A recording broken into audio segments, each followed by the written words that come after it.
sudah ngumpul semua ya? Sudah. Apakah mau menunggu yang lain atau kita Terus aja, nggak usah ditunggu. Mereka punya kehidupan sendiri. Kesenangan masing-masing. Nyampe kita tunggu. Oke, baik. Lanjut, Pak. Selamat datang di Muara Jambi ya, Bu. Pasti Ibu Keras. dan Bapak-bapak ini capek ya maunya. Enggak. Lu nggak capek? Enggak mau dengerin, Mas. Tadinya capek masuk pas lihat Bapak enggak capek. Ya. Cicit. Orang sejarah gitu. Asosiasi Orang guru sejarah. ya. Ya, Iya. guru sejarah, Pak. Bersejarah ya. Guru masa lalu. Sekarang pakai kurikulum yang berapa ya? Merdeka. Merdeka. Pening Bapak. Padahal saya masih yang sukanya yang kurikulum ada diskusi ya dengan Ibu siapa tadi Ibu Sri Kandi ya, Ibu Sri Kandi dan Ibu satu lagi dari Jawa Timur. Nah sekarang buat dulu ya pertanyaan pertama, apa sih kawasan Cagar Budaya Nasional Muara Jambi ini? Nah kawasan Cagar Budaya Nasional Muara Jambi ini adalah ini kurikulum 84 nih, sesuai nih EYD-nya ya. Subjek predikat objeknya. Jadi ini adalah situs yang bernafaskan Buddhism ya. Jadi berdasarkan temuan-temuannya, situs ini adalah situs yang bernafaskan Buddhism. Terdiri dari apa saja ya? Itu terdiri dari candi-candi ya. Utamanya adalah terdiri dari candi-candi. Luasnya berapa? Nah, gitu ya. Luasnya ada 3.981 hektar. Harusnya 82 tuh, Pak. Sesuai tanggal lahir atau Lahiran saya. gitu kan? Kebiasaan ini enggak usah dengerin. Nanti Hilang konsepnya. itu kan cuma Hilang konsepnya bapaknya. hampir 4.000 hektar ya. Dan itu kalau Bapak Ibu cek di peta gitu ya. Tadi kan kita menyeberangi Sungai Batanghari ya. Ini salah satu peradaban yang ada di Sungai Batanghari. Kalau kita biasa mengenal peradaban-peradaban besar di dunia gitu ya. Lembah Sungai Nil. Lembah Sungai Yanse. terus Ya, 100. jumlahnya ada berapa tadi? Nah, 7. Oke. Tambah 1 berarti ya. Nah, di Indonesia ada nggak yang juga peradabannya di dekat sungai? Banyak ya. Di mana saja coba? Kalimantan, Citarum, Taruman Negara itu jelas. Sriwijaya. Oke. Jambi juga ada ya. Cekra Negara, Lombok. Wah, hidup Lombok. Hidup Lombok. Jamu bukannya di pantai ya, di Senggigi ya? Pikir aja sungainya, Pak. Oh, iya. Kali. Bukan sungai, kali. Itu God. Parit. Oke, baik. Jadi ini juga salah satu yang juga kaitannya dengan peradaban di sungai ya. Karena apa? Menyediakan apa sih sungai itu? Air. Kan? Kehidupan. Transportasi. Oke. Jadi banyak apa? Guru. hal Kalau yang siswa yang jawab bisa belum. dimanfaatkan atau bisa menjadi sumber utama dari suatu kehidupan ya. Jadi di Muara Jambi juga gitu. Kalau lihat di peta itu kawasan Cagar Budaya Nasional Muara Jambi ada di sebelah utara Sungai Batanghari dan ada di selatan Sungai Batanghari. Jadi ini tidak lepas dari sungai. Kemudian di dalamnya tadi selain candi ya, kita akan bicara tentang apa aja yang ada di sini. Selain candi juga ada kanal ya. Tadi waktu kita mau ke Kedaton kita melewati kanal. Kanal itu bukan sungai alami ya, Bu. Jadi sungai buatan atau artifisial. Nah, yang artifisial inilah yang kemudian kalau dalam kebudayaan menjadi objek utama ya. Jadi yang kaitannya dengan aspek manusianya. Jadi budaya itu kan apa, segala Cipta rasa karsam. semuanya ada 217 pengertian ya.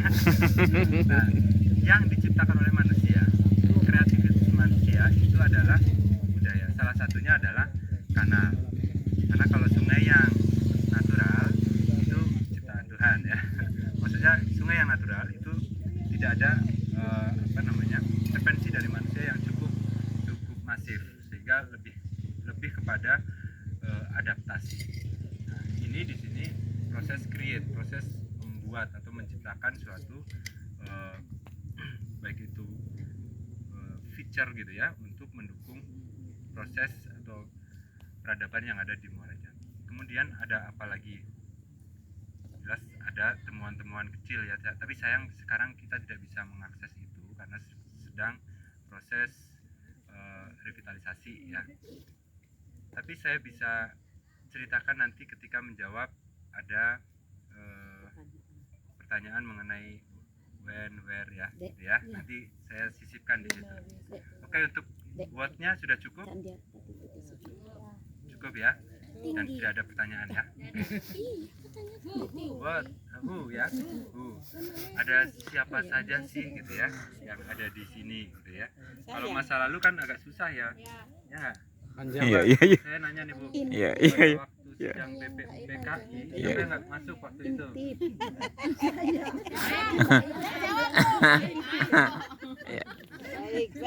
Biasanya sudah lebih lama lagi. Kalau BPUPKI tahun 1945. Kalau yang menjelang dekret itu apa? Oh, pembubarannya ya. 59. Itu pembubarannya ya, Bu? 59 ya. Apa tuh? Oke, sehingga muncul dekret presiden. Oh, Oke. 5 Juli. Oh, iya, ya, pasti. Kan benar. Oke. Nah, ada siapa saja? Ini kaitannya juga dengan pertanyaan mengenai when ya. Keberadaan di Muara Jambi ini terkait tokoh ya. Siapa saja sih yang pertama-tama baik itu hadir di sini maupun jalan-jalan ke sini.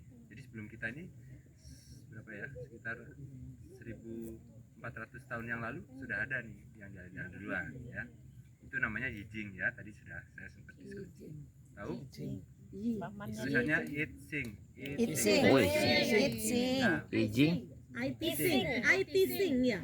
Ya, apapun yang disebutkan ya. Sebenarnya bacaannya yang mana sih? Kalau salah sering IT sing. Ini Yitsing. Jangan lupa ada bahasa incung. Iya. Kalau saya biasanya pakainya Yijing gitu ya. Kalau baik biasanya pakai lip sync. Karena sepertinya gitu ya. Sepertinya ada lafaz khusus gitu ya terhadap huruf-huruf tertentu untuk yang dari bahasa China gitu ya. Misalnya Cina. Iya, kan dari Cina. Gitu ya. China. Abdul. Soalnya biasanya seringan saya tidak membaca Cina itu sendiri gitu ya. Biasanya made in ya. Jadi semuanya made in China kan gitu ya. Oke.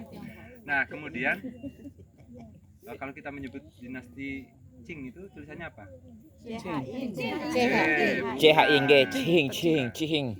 Tulisannya pakai Q I N G gitu ya. Bacanya Q I N G. Nah, tapi bacanya Qing loh, Bu. Oh iya. Nah, tadi juga seperti itu. Nah, nanti kalau mau Berarti kalau nulis mungkin pas nggak masuk nggak itu? Ah, bola. berarti tulisan kucing itu salah ya. King sebenarnya. Oke. Dihubung-hubungkan. Boleh. Apa itu namanya? Sumber dari Cina apa nyebutnya? Kronik. Oke. Ada kronik dari Cina yang menceritakan tentang keberadaan Muara Jambi ya. Mas Pras mana Mas Pras? Kalau orang nanya Mas Pras ya. Jadi ya, Pak Prastowo ya. orang bilang Jadi guru Yijing nanya itu menceritakan adanya kalau kita apa tadi yang ke paling Kedaton susah anak-anak adanya sejarah Bu orang-orang yang gimana sedang mau move belajar on gitu ya. disuruh ingat masa Ribuan lalu orang yang sedang belajar yang belajarnya itu di tempat yang ada pagarnya tinggi-tinggi. Nah, tadi contohnya adalah di Kedaton. Ini sekilas saja. Nanti kalau saya diceritakan di dalam ngapain aja. Nah, tadi harusnya sudah ada diskusinya ya. Oke. Yijing ketika kesini kemudian dia menuliskan ya. Itu apa namanya? Enggak, yang menuliskan itu namanya Manuskrip. historiografinya. Nah, Diare. dia menjadi historiografernya. Baru sudah historiografi Pak. Ya. Baru bahasa. Kan dia datang. Belum lengkap. 5W itu baru Guru sejarah dilawan. Sekarang gitu 671 ya tahunnya. Ini saya harus hafalin nih karena ini guru sejarah nih biasanya tahun Enggak, kita jarang ngapalin. bulan. Ini tahun 671 itu dia datang ke sini. 47 ya, kita pakai abad 7 aja. Sini kemudian mencatatkan itu menjadi kronik. Berarti dia adalah salah satu historiografer ya untuk menceritakan tentang Muara Jambi. Kemudian tadi pertanyaannya apa? Hu ya. Hu. Baru Yijing satu ya. Sekarang Wen. Belum siapa dulu. Baru satu Yijing satu. Diam aja deh. Banyak apa enggak? Iya. Banyak. Bu, ini masih PPL jadi Mau banyak Pak ongkosnya ke sini Bang. Oke. Ini kita bicara Hu ya. Hu refers to yang selanjutnya Mas Pras saya diingetin Mas. Di sekitar abad 9 Mas Pras abad 9 ya. Udah sejarah deh Pak. Lanjut. Guru ya Guru Buddha. Bisa didengar saya. Abaikan. salah satu guru besar ya. Yang lagi. Kemudian ada namanya tokoh juga namanya Atisa. Itu kemudian belajar dari India ke sini. Bisa. Kemudian kembali ke India dan kemudian mengajarkan ajaran Buddha di tradisi Buddha di Tibet. Oke ya, ini padat saja ya. Ya. Pak yang nakal. Teori arus balik itu di Oke. ya. Kemudian Iya sampai grogi. disebutkan lagi sampai sekitar abad 18 ya. Nah, untuk di sini Catatannya. ini kita mau ke Wen tapi saya mau ke Hu dulu. Siapa sih yang pertama nemuin ini gitu ya?